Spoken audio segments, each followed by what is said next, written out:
Hello, my name's Carol Sherriff. I'm a member of the International Association of Facilitators. I've been a practicing facilitator for 20 odd years, and I run my own business offering facilitation services. Recently, I've become interested in research and taken on an academic role, looking at some of the theory and research around collaboration and facilitation. So I'm absolutely delighted to be in this series of conversations with Adam Kahane. But for me, the basic energy is important. 3 years ago, I was starting a new project in the country of Colombia after the signing of the peace accords that had ended this 52-year civil war.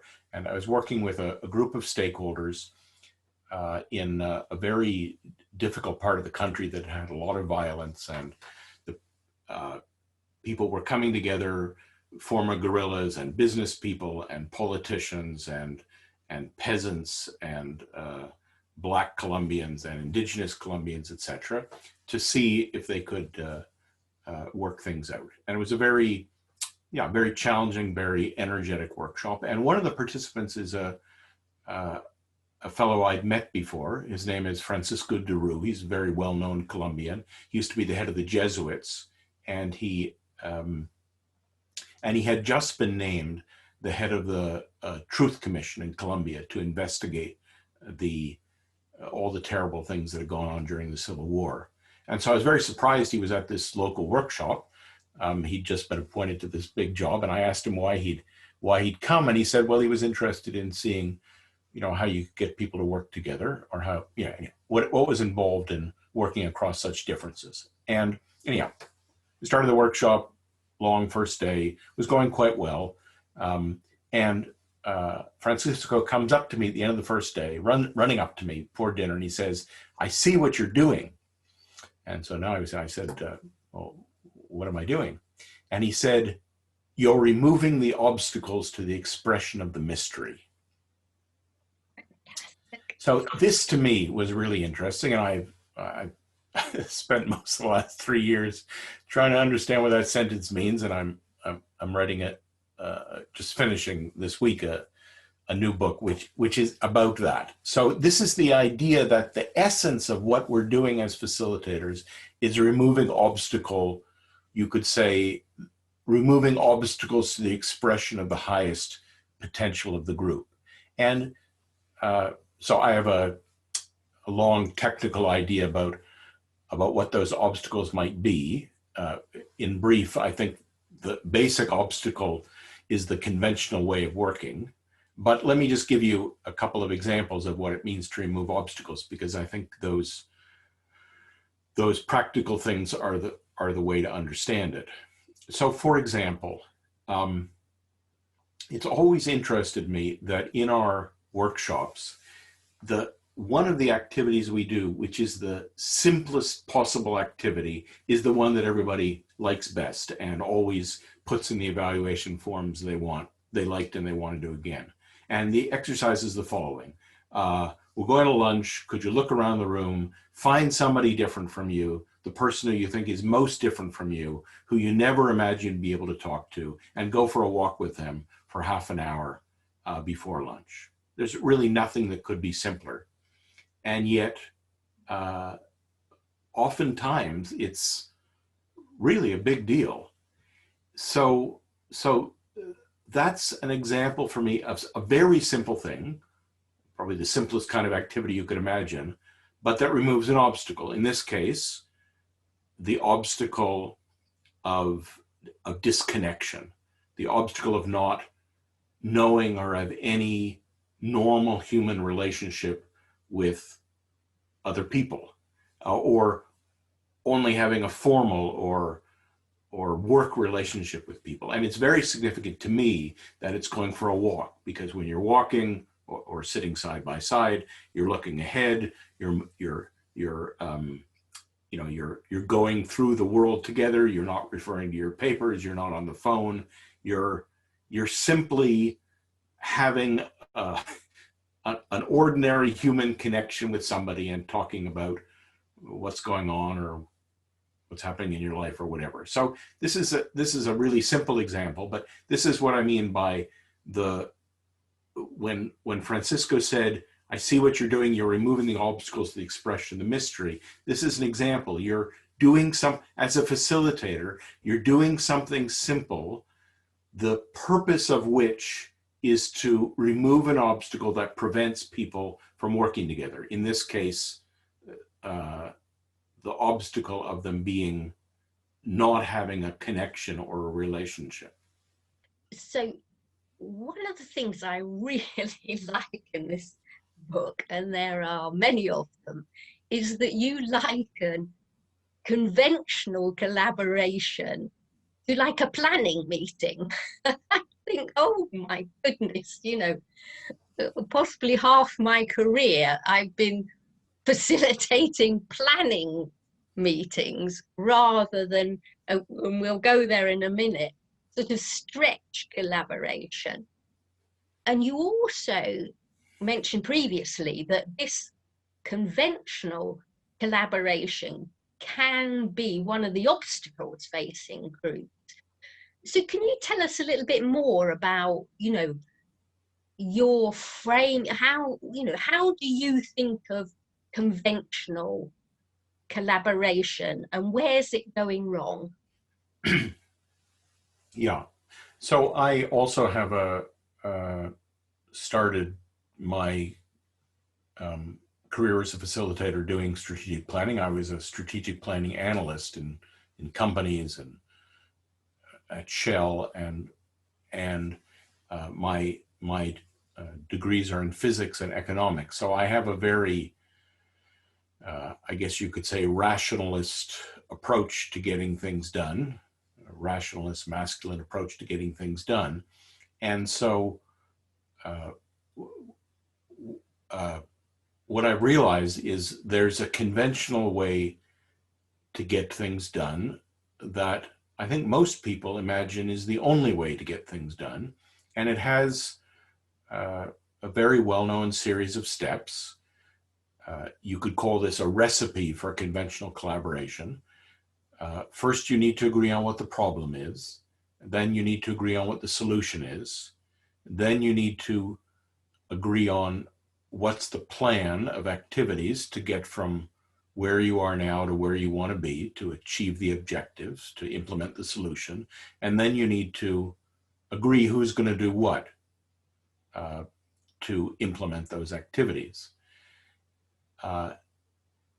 And I guess under some circumstances that works, but my experience is almost all of that is wrong or hardly ever works. But it's so well established that I'm guessing lots of people think, well, isn't that just how we do things? And so here are some of the places that goes off the rails. First of all, in a complex situation with different stakeholders who come from different parts of the situation, different parts of the system, they rarely agree on what the problem is, certainly not at the outset. I was taught early on by my teacher, my boss at Shell, Kees van der Heijden, that most important situations are not problems, they're problematic situations. They're situations that different people view as problematic in different ways. So the idea that there's one definition of the problem and that we agree it before we start, people sometimes say, well, before we start, shouldn't we agree on what the problem is? Let me send out a note about what the problem is before we start. And I mean, if you could, that would be nice. But in my experience, you almost never can because different people view the problem as or the situation is problematic in different ways. I mean, another part of this is it's actually surprisingly not necessary to agree on what the problem is in order to be able to agree on what to do. This is really something that's taken me a long time to learn that I think is important. But anyway, the first difficulty with a conventional approach is there usually isn't a problem, and you usually can't agree it, and usually don't need to. Secondly, often we can't know what the solution is. We can't know what will work before we do it. That it's only by trying stuff out that we can figure out what worked. We could sit in this meeting room for months, and we wouldn't know until we got out of the meeting room and tried to do things what would work and not work. So the idea that we could have a plan and then just implement it step by step, again, may work in some circumstances, but not with most of the things that I work with. And the final thing, which I think is problematic, is this idea that we just have to decide who's going to do what. People sometimes say, well, you know, for the situation to change, people are going to have to change what they're doing. But what they almost always mean is those other people are going to have to change what they're doing. My point is that in these three dimensions, that it's clear the situation we're dealing with, and what's good, or what's the definition of the problem. Secondly, that we can know what'll work before we start. And thirdly, that we can get people to do things. I think most of the time, all three of these are wrong, or don't work very well. And so that's why I say that conventional collaboration doesn't have much application. And so I'm interested in what's the alternative. Yes, so take us to the alternative, Adam, because my goodness me, you just described quite a lot of my facilitation. So here's what I think the alternative is, and I call it stretch collaboration, and it has three parts that correspond to the three ways in which conventional collaboration goes wrong. So the first thing about conventional collaboration, it places primacy on the idea of the good of the whole, the harmony of the team. And the way this shows up is when people say, can't we just focus on the good of the whole? And I think that's intensely problematic. And the reason is there's never just one whole. I think it's a nonsensical and usually manipulative statement that there's always multiple wholes, W-H-O-L-E, involved. There's the organization as a whole, there's my department, there's me and my family. I'm part of multiple wholes. At the moment, you and I are a whole having this conversation, but you're also part of an organization. I'm part of other project teams. There's other wholes involved in this facilitation week. And the idea that there's only one whole and everybody should pay attention just to that, to me, doesn't make any sense and is usually manipulative. It occurred to me a few years ago, let's say there's a group of people being in a room, in a workshop with a facilitator. And the question I started asking myself is, there's only one person, maybe two in that room, for whom the success of the group as a whole, or the interests of the group as a whole, is exactly the same as their own interests. So who are those people? So the facilitator and the boss, maybe. For everybody else, the idea that the thing that matters most is the success of the group as a whole is not true. And so I think when facilitators say very, very glibly, well, just leave your agendas at the door, let's focus on the good of the whole, or the boss says that, they're almost always saying, focus on the thing that matters to me. So that's the first thing. And so there's a very ordinary word in English, I don't know why it's not used more, holon, H-O-L-O-N. And a holon is just a whole that is part of a larger whole. So in this conversation, I'm a whole in myself. I have a boundary, I have interests, I have needs, I have something I'm trying to do. The two of us are a whole. The group that is watching this video is a whole. And so we're so the first stretch is to embrace, is to recognize that there's multiple hold-ons, not one whole, and to embrace conflict as well as connection. That as soon as there's a multiplicity, yes, there's going to be some common interests, but there's always going to be differences, always, always, always. And to pretend that there aren't, or that they're a problem, or they have to be eliminated or ignored, to me is a super, super big mistake. So that's the first stretch. And I found that personally really, really useful, because I came at it by realizing that, exactly as you say, if we're not careful as facilitators, who you sort of are aligned to is the boss, the client, whoever that is. And that, you know, there are many other people. If you're not careful, you're excluding. To assert that there is just one we, I think is illegitimate and manipulative. Now, however, I think now this starts to get a little bit more difficult. And as I've been writing this new book, which is about facilitating, not collaboration in general of how people work together, but specifically, what does a facilitator do to support collaboration? So I'm focusing much more on this. And what I realize is that almost all the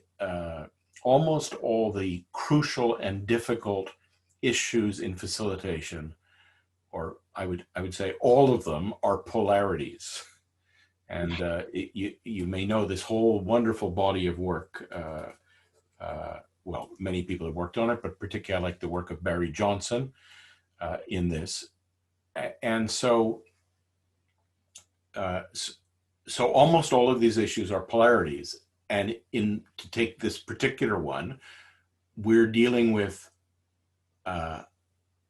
multiple parts and the whole. They're both important. So we're needing to work with all of the participants or stakeholders horizontally, and the boss or the client or the leader of the organization. So every time I think, no, we should move from conventional to stretch, for example, I have to correct myself and to say it's almost all of the issues that facilitators wrestle with are polarities, and that's one of them. Thank you so much, Adam, for being with us today. It's been really, really interesting. And also thank you to all of those watching and listening. I hope you've enjoyed our conversation. I also hope you're inspired, and I'm sure you have your own views on Adam and my conversation. If you'd like to take part in that wider conversation, please feel absolutely free to post your comments on the Wilson Sherriff YouTube site, or connect with us on Twitter using @CarolSherriff and @AdamKahane. I really look forward to hearing from you.